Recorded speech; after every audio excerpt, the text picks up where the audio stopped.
I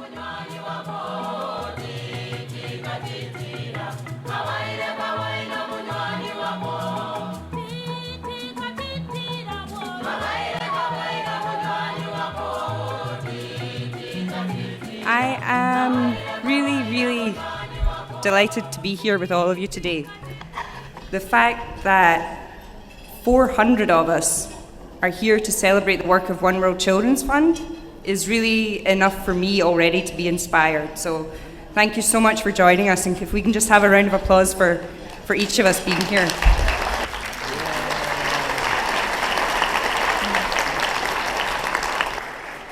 Now you each have a program in front of you, and you can see that we really have a packed and fun event lined up for you, including a bazaar at the end where all the proceeds from the shopping bazaar will go directly to our partners, so I hope you can stay for dessert and coffee and for that.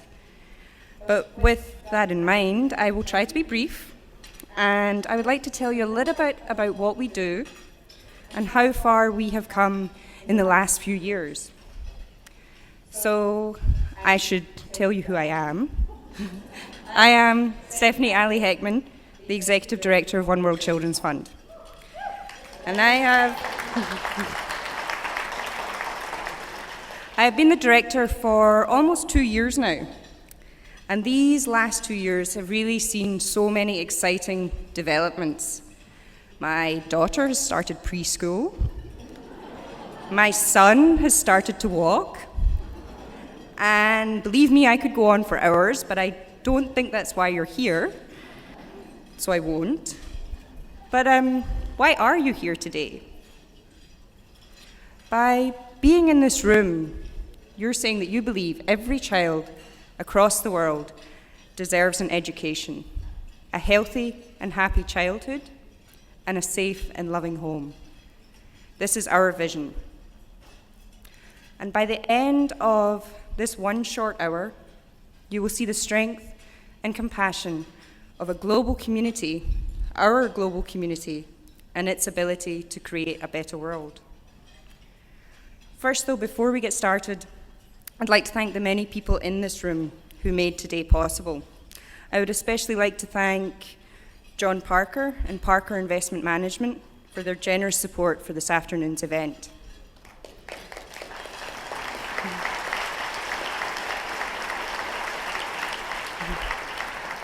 Please also take a look at the list of all our generous sponsors on the screen and in your programs. We are deeply grateful to each of you. Thank you so much. And I'd like to take a minute to especially thank, let me see if I can find you, Shanti Cliff, Michael Kilgro, and Patricia Civici Burbank, our co-founders. Could you stand up so that we can see? Michael, can you stand? Thank you. Their incredible vision more than 10 years ago, and their one act of kindness to help children in Bihar, India, has inspired thousands. The One World community has now raised more than $5 million for hundreds of thousands of children around the world. In fact, One World champions, if each of you could stand up so that we can see you as well, because this year alone, these individuals have raised over $1 million for children.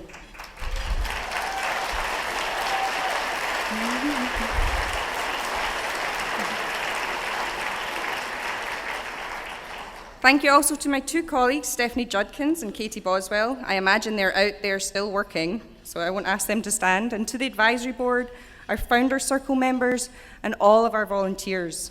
And finally, the last thanks I have to mention is our outstanding board of directors. And I'm going to ask for one more standing round. If our board of directors could please stand so that we can acknowledge you.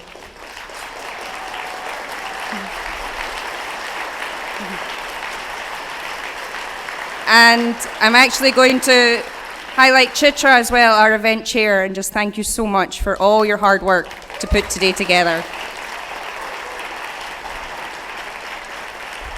So, as you can see already, many people make up One World Children's Fund. And what unites us is our core belief that we can and we must make a difference.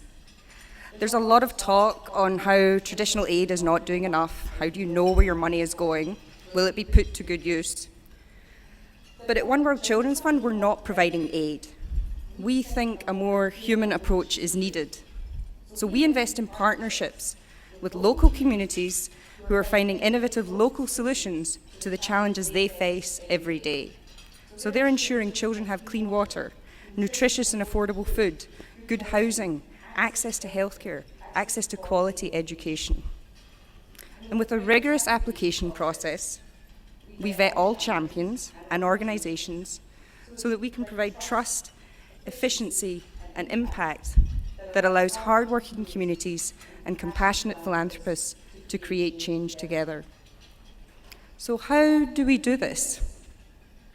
We provide fiscal sponsorship to our partners and champions. But this is really only the beginning.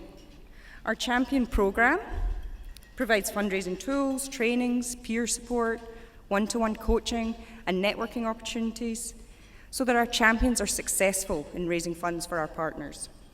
We have more than tripled the amount they raise in less than 3 years, from $300,000 a year to $1 million a year.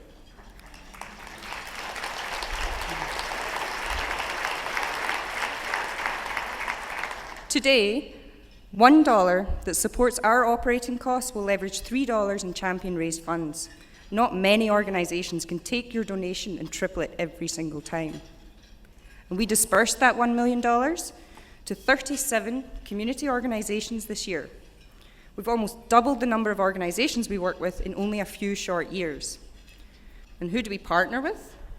We partner with schools, hospitals, rescue centres, and more. The one thing they all have in common is that they are successful, locally run organisations. In fact, in the last 2 years, I think, some of our partners have been recognised by CNN Heroes, Forbes Social Entrepreneurs, the White House, and more.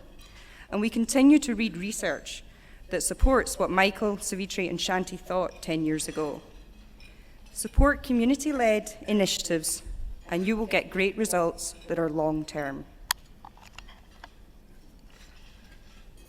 So here we are today, 75 champions raising $1 million for 37 organisations serving 100,000 children. And 100% of the money raised by champions goes to support our partners. We do not charge fees.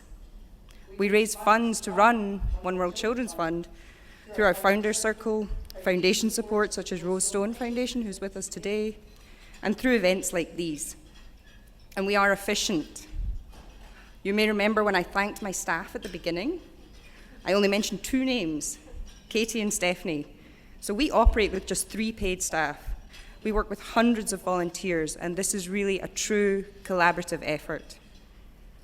So that is what we do. But we must not forget the stories that are behind these numbers. I have been so fortunate in these last few years to hear stories firsthand from families. Girls in India now sitting in classrooms and schools instead of being trafficked into prostitution. Children in Kenya being the first in their family to attend university. Young boys being reunited with their families after being discovered making bangles in factories hundreds of miles from home. And children's lives being saved simply by being able to reach a medical professional. Surely if we can create more stories like these, then we must, and we must do it well. So as part of this community, I am compelled to be my personal best, and so you each inspire me, so thank you.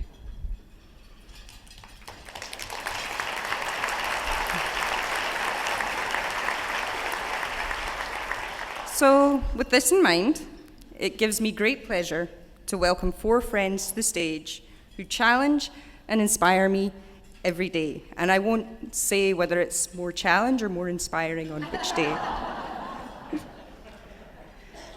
First, I'd like to welcome, and if you could please come to the stage when I say your name, and then we'll hold our applause for when all 4 of our guests are seated. So first, I would like to introduce One World board member, Karim Majania, a former teacher and school principal the founder of the BRIC project, which builds global school communities and multicultural curriculum. And I often talk of Karim, I'm literally talking behind your back, as personifying one world in one man. He is of Indian descent. He was raised in Kenya. He was educated in England, and he now lives in the Bay Area. Welcome, Karim. Next, I would like to introduce One World board member and global philanthropist from here in the Bay Area, Janet Gregg. Janet is also our program committee chair. She has now been on the board for 7 years, I believe, and is nothing short of an ambassador for One World. But on top of her incredible commitment to our mission, she happens to be one of the most intelligent and compassionate women I have had the pleasure to work with. And next we have with us One World champion of Nirvanavan Foundation in India and the South Asia Director of Women's Earth Alliance, Rucha Chitnis. Rucha was also selected as one of the Asia 21 Young Leaders by the Asia Society.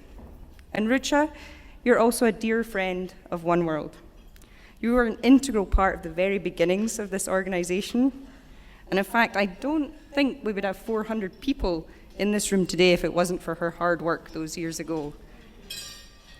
And finally, I am delighted to introduce one of One World's community partners, founder and executive director of Akili Dada in Kenya, Wanjiru Kamau Rutenberg. Wanjiru is an amazing woman with a PhD in political science.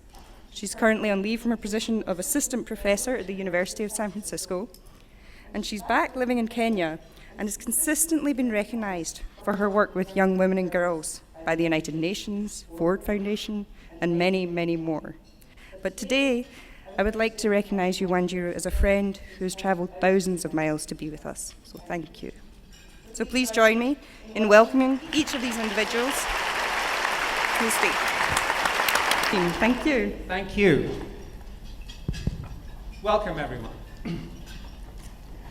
I would like to start by you giving another round of applause to these wonderful women, Janet, Rucha, and Wanjiru.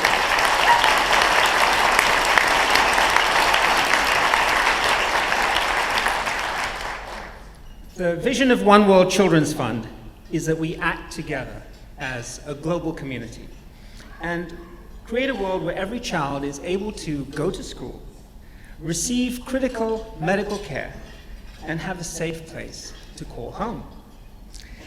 In today's busy, technology-driven, connected, and demanding world, I don't believe a discussion on progress and success can be held without including these critical issues.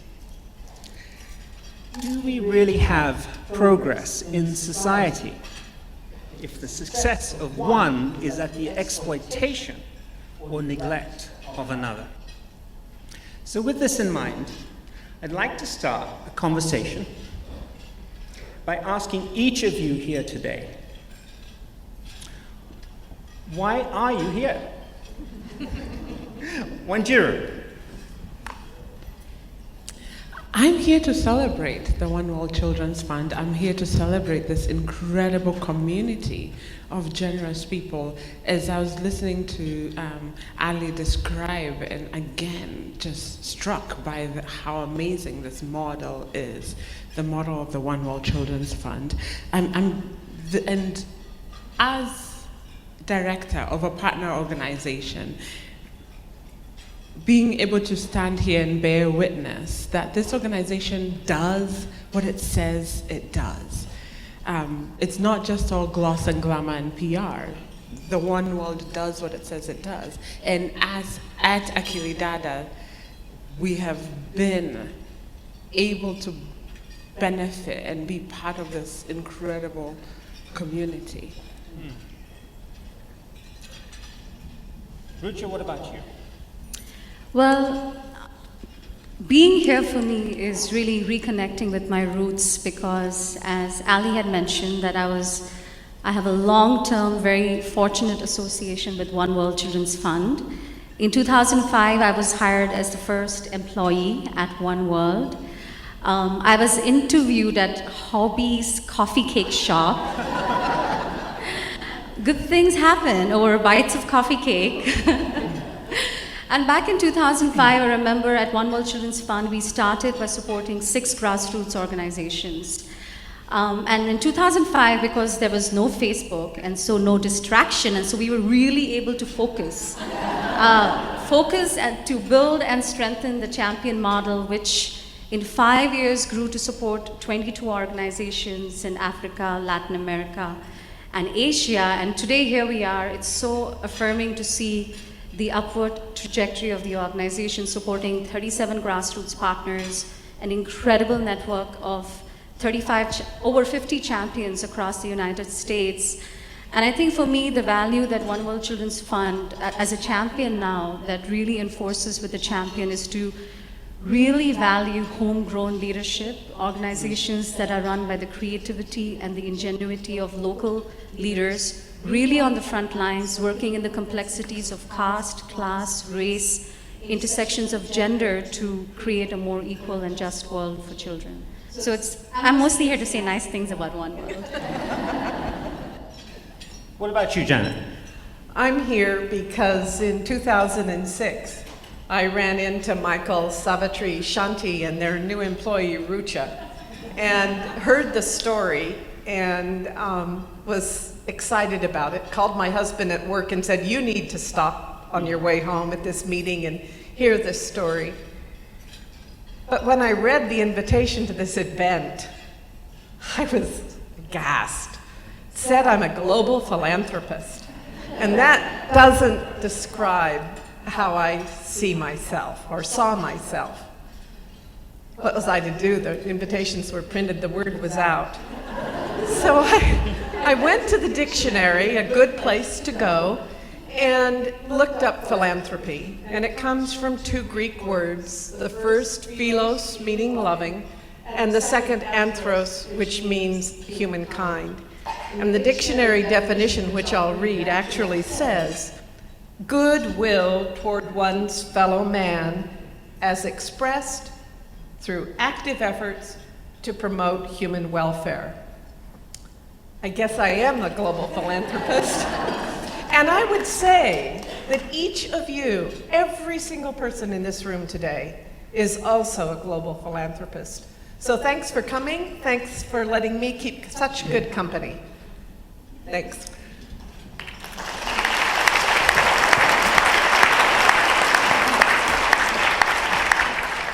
And speaking of good company, these 3 wonderful panelists are a microcosm of the organization, which is One World Children's Fund, which is really a multicultural utopia. And what I absolutely love about, and you can see this with these panelists, these are people who have worked in the trenches with children, and children who are in real need, and children on the poverty line. And for so many years, before I joined One World Children's Fund, I spent a lot of time with policymakers in the sanctuary of their ivory tower at think tanks and policy institutes. And I learned from them how they have perfected the art of manufacturing these children into measured metrics and perceiving them as these soulless, sanitized statistics. And it's no wonder some of the policies that come out of there. So it was like I was parched. I had a thirst. And when I finally met people like these panelists and the people that work at One World, and it was really like joining a family. It was like meeting that thirst that I had for that human connection. So that's what these panelists mean to me. So my next question is this. You each play such a key role in the global community, and I think we can begin to see how, even though we're spread across the globe, we are united in our vision for creating an opportunity for children. So I'd like to ask each of you, what is the spirit and value of One World Children's Fund? Rucha? So as I mentioned, I'm a champion for an organization called Nirvana Foundation. It's an organization that works to promote the right to education of children belonging to nomadic desert communities in Rajasthan, India. And one of the communities that they work with is called the Kanjar community. And when India was colonized, this particular community was deemed as a criminal community. And long after colonization ended, the social stigma of this label has continued to haunt and discriminate this community. And as we know, discrimination is one of the main reasons why children, particularly girls, struggle to access basic education. So in 2001, the founders of Nirvana Foundation, they went to do a survey in 10 high-risk villages where they found that these children from Kanjar communities had absolutely no access to basic education. And so they started by opening schools right within the community. Some members of the Kanjar community also practice prostitution as a traditional profession for many, many generations. And so this clearly makes girls very vulnerable, and there is very low literacy. So they started by creating community-based schools because the parents had lost trust in the government schools. When the children would be sent to schools, they would get harassed, they would get beaten because they belonged to the Kanjar tribe.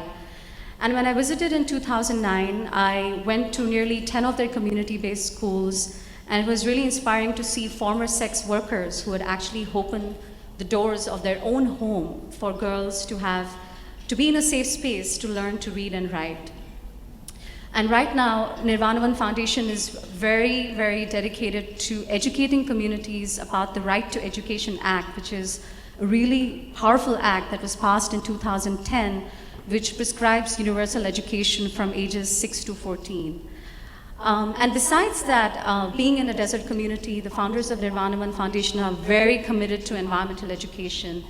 And every month they have this day of selfless service where the whole community comes forward, the teachers, children, they plant indigenous trees, they go on plastic collection drives.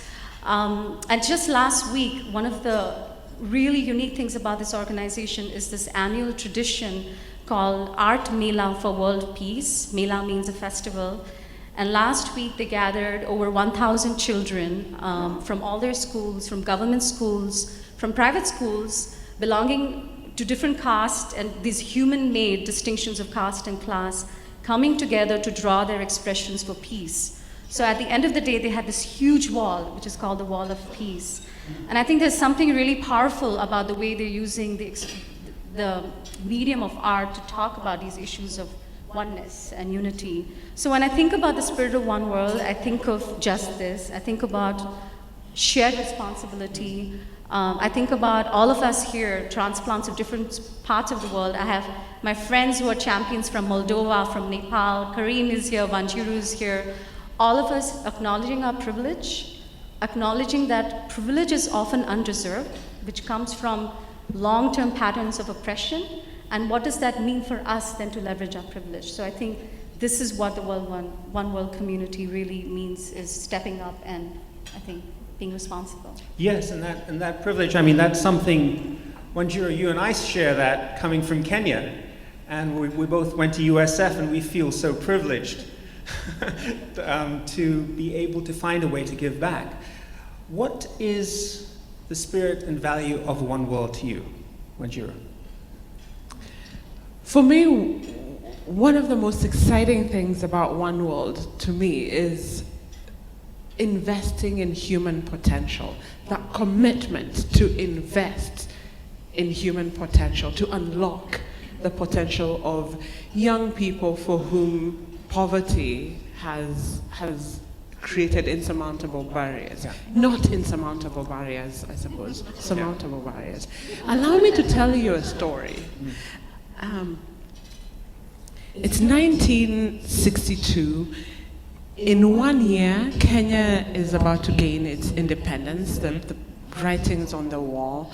There's the young man.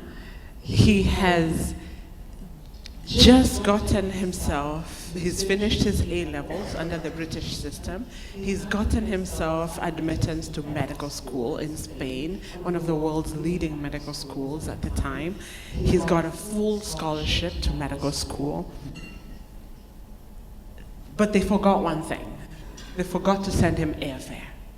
He comes from one of the poorest families in Kenya. And he looks at this opportunity and he says, I must, whatever it takes, I must. And so he starts walking from Kenya to Spain. He gets caught up on the border with Sudan. Where are you going, young man? Well, here's my full scholarship letter to medical school in Spain. Do you have a passport? No. How are you going to get there? Well, you can see I'm walking.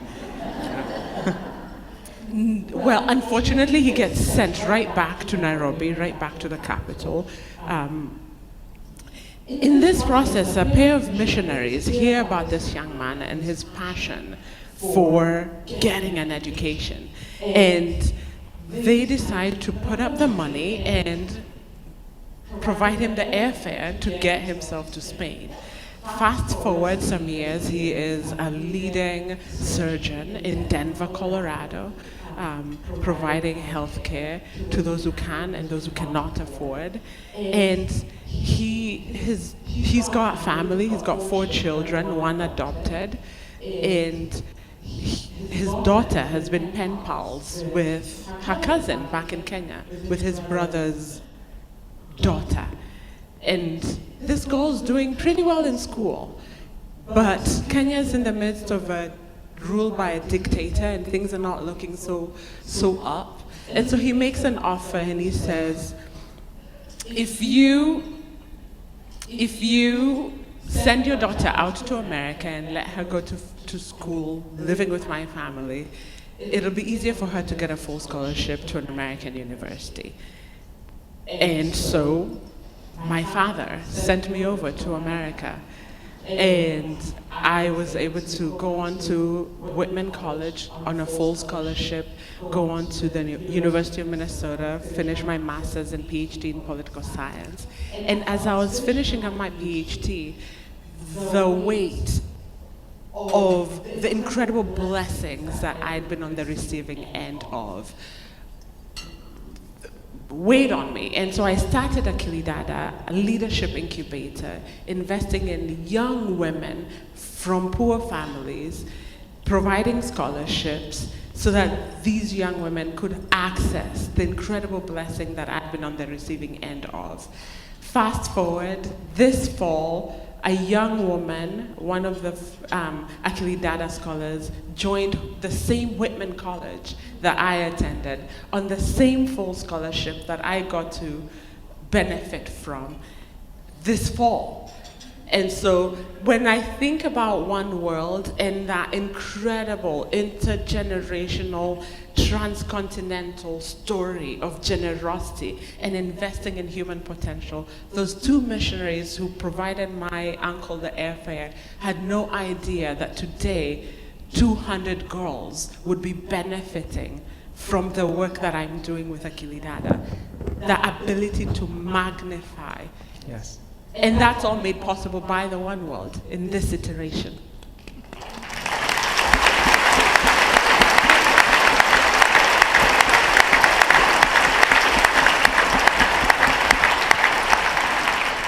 There are so many amazing stories like this, and it's a shame we don't have the time, but there's always the website. Janet, what about you? What is the spirit and value of One World Children's Fund? The spirit and value of One World Children's Fund is reflected in this photograph that you can see up on the wall. It happens to be my 10th anniversary Thanksgiving dinner.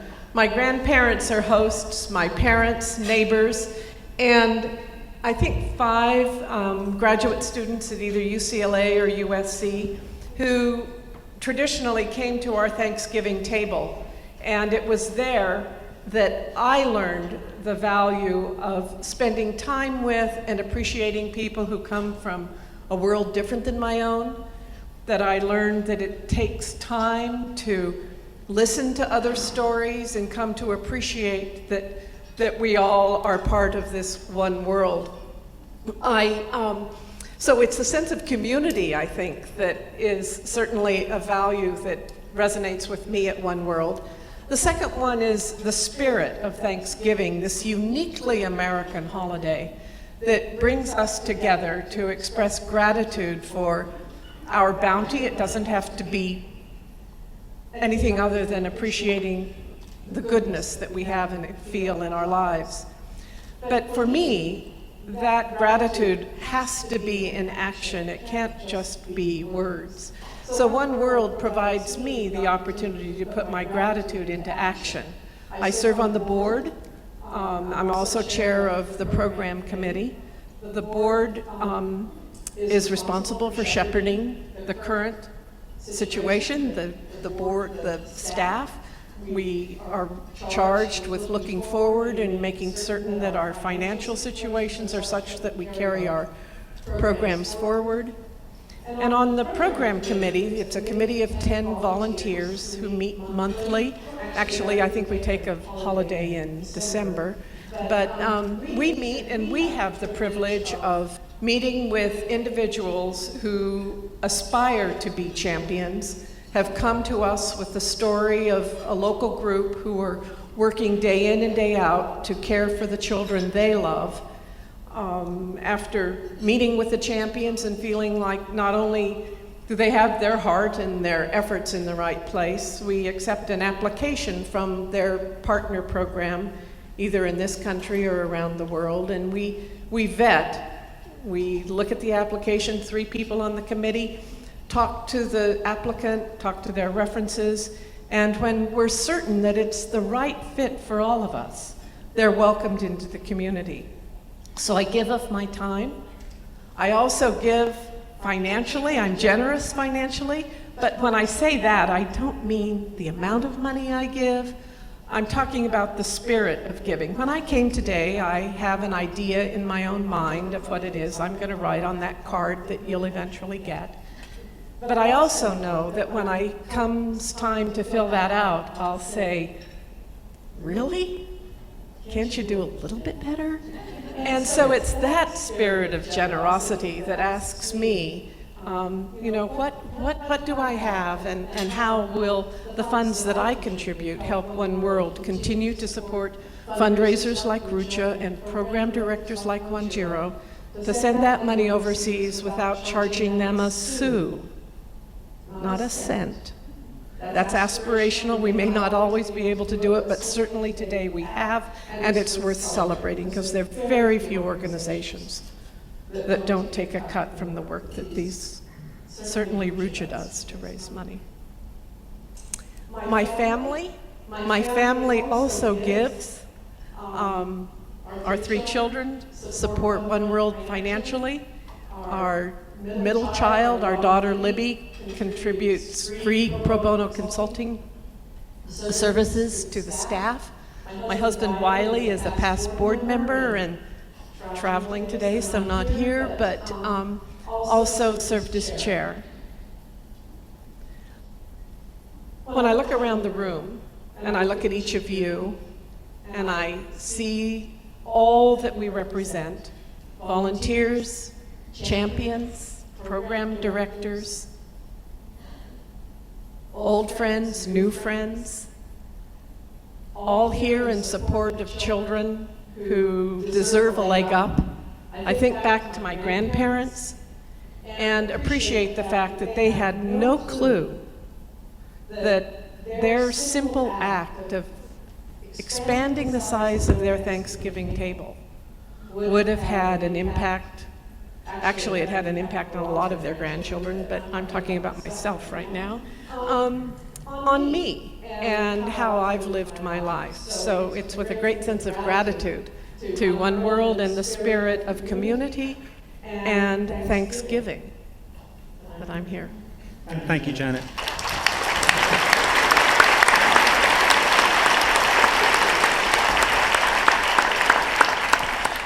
Janet has really raised the level of expectation, as you just heard.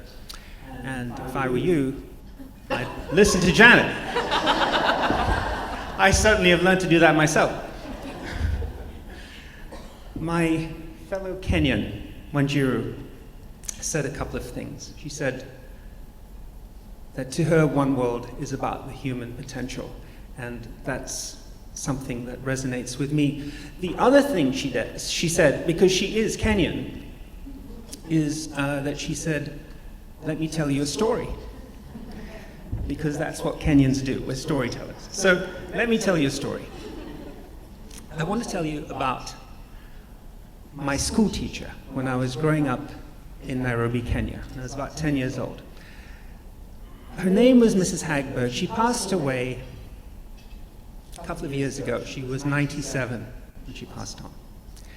And she and her husband lived in Kenya. Her husband, Gordon Hagberg, had been sent to Nairobi to give out scholarships by the then Senator John F. Kennedy. And he ended up giving over 5,000 scholarships to Kenyans, sending them to America, something that's documented in a book called Airlift to America. In any case, Mrs. Hagberg was just a lovely teacher and probably one of my inspirations to become a school teacher myself. Now, the Hagbergs had in their home an African cook, a black Muslim African cook. And his name will be familiar to you. His name was Hussein Obama. And this African cook had a really bright son whose name was Barack Obama Sr. Or it did become eventually. Anyway, Mrs. Hagberg really believed in this bright young kid. And she tutored him, and she kept saying to her husband, you got to give him a scholarship to go to America. And Gordon Hagberg was such, he was very much by the book and very procedural, and he tried to counsel and said, no, it looks like nepotism. We can't send the son of our cook on a scholarship. But knowing Mrs. Hagberg, and I have no idea what actually happened in that household, but she was so passionate and she had so much conviction when it came to helping a young child. And she would visibly become somewhat overstimulated. And so the outcome was that this young fellow in their household was sent to the University of Hawaii, and the rest is history. Point is, though, Mrs. Hagberg did not think of herself as an extraordinary person. She thought of herself as a very ordinary person who was just trying to do the right thing. But it turned out she was part of an extraordinary chain of events which culminated in the grandson of her African cook becoming the leader of the free world. And the question we need to ask ourselves is, what if she had not acted on her convictions? What if she had not done her part in the value chain of events? Because, as Steve Jobs once said, you can't connect the dots looking forward. You can only connect the dots looking back. She had no idea what she was participating in, but it wasn't important. What was important is that in our fabric of humanity, where we're all in this together, she played a necessary part. And that's what you really need to think about with all these children. This is your Hagberg moment.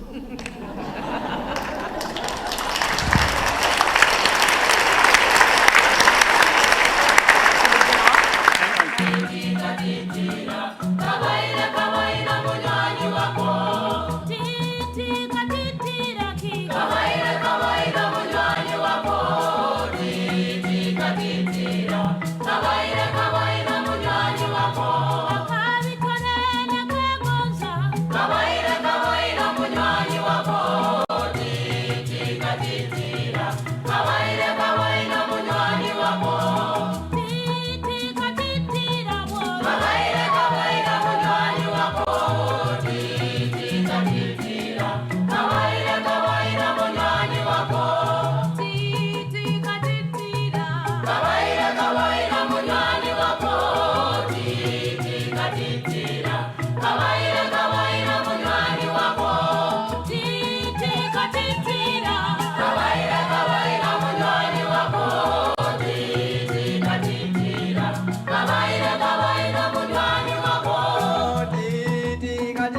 It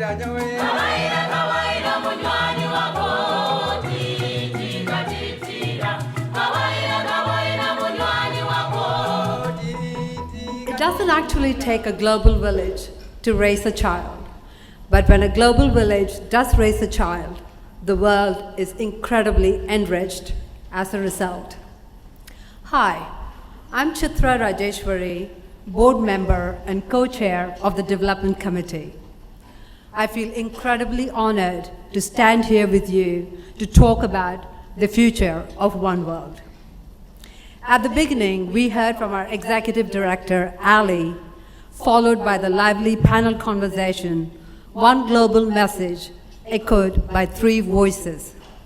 They all talked about the shared value of One World, which is reflected in the work that is being done through our Champion program.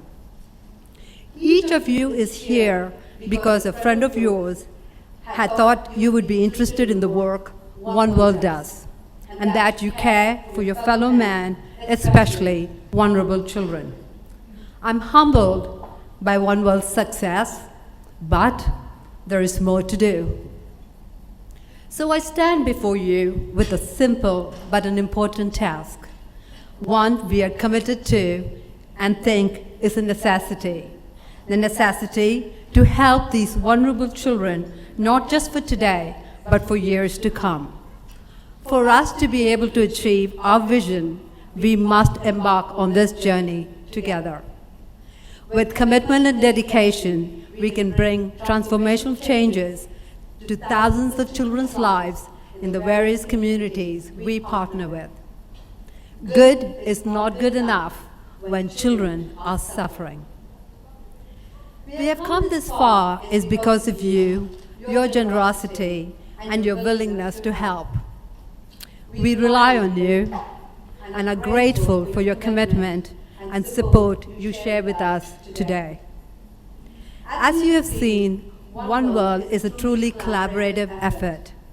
Many hands and hearts joined together will help us reach our goal for today, which is to raise $250,000. I'll let you take in that for a second. This event is the only time in the year where we bring people together to help raise money for the organization. 100% of the money raised today will go to the growth of the organization. And every dollar donated to One World will leverage $3 in champion-raised funds. Not many organizations can take your donation and triple it every time. This is the future we envision with all of you at One World Children's Fund. So dear ladies and gentlemen, please be generous and make a gift to One World. I imagine many of you came with an idea of what you would like to contribute, but will you please take a moment and consider stretching that goal? So my dear table captains, please hand out the pledge cards to your guests. From all of us at One World Children's Fund, I would like to say thank you. Thank you so much for making this a great event. A round of applause to all of you.